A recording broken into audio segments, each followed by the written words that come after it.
La statue et la rose, conte inspiré de la statue de chair d'Étienne Bonneau de Condillac. Il était une fois, dans l'une des plus belles roseraies du petit pays de Vivancelles, une statue. Elle représentait une jeune femme dénudée, comme il en existe dans les jardins publics, aux formes figées dans la pierre ou le marbre, vide de corps et d'esprit.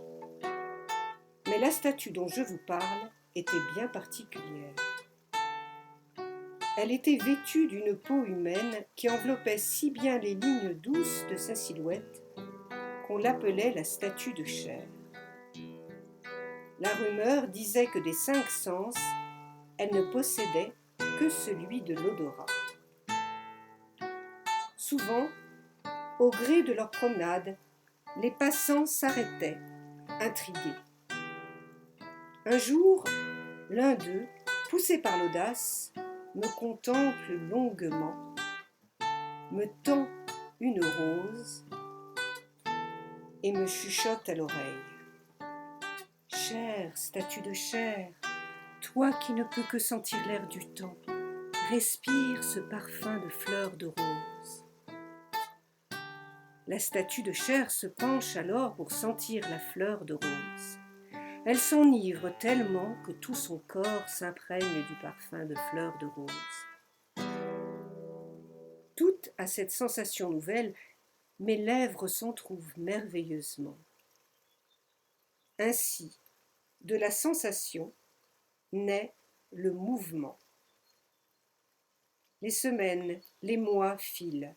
D'autres passants s'arrêtent en chemin et offrent tour à tour qui un bouquet de violettes, qui du jasmin, qui quelques brins de lavande mauve. La statue de chair inspire l'effluve de ses parfums comme s'il s'agissait de la toute première fois. Jusqu'au jour où ses narines frémissent davantage encore à l'odeur de rose. Oh, combien la mémoire de ce parfum de rose embaume mon visage. Je frissonne de plaisir de tout mon corps. Je me souviens du premier passant. Ainsi, du mouvement naît le souvenir. J'attends, espère, attends et espère. Réminiscence, douceur sucrée et volatile, chavire peu à peu toute vie à l'intérieur de moi-même. Alors, d'un battement de cils, mes paupières s'animent sous ma peau fragile, translucide et nacrée, comme un coquillage des mers lointaines. Ainsi, du souvenir naît le désir. Les saisons passent, tant et si bien que la statue de chair un beau jour ouvre les yeux sur le monde. J'observe les feuilles frissonnantes des arbres, les passants pressés ou surpris, la lumière limpide jouant avec le duvet des nuages.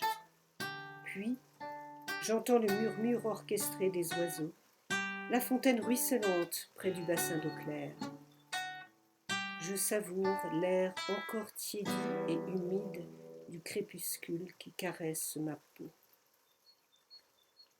De la sensation des choses, mon esprit s'éveille.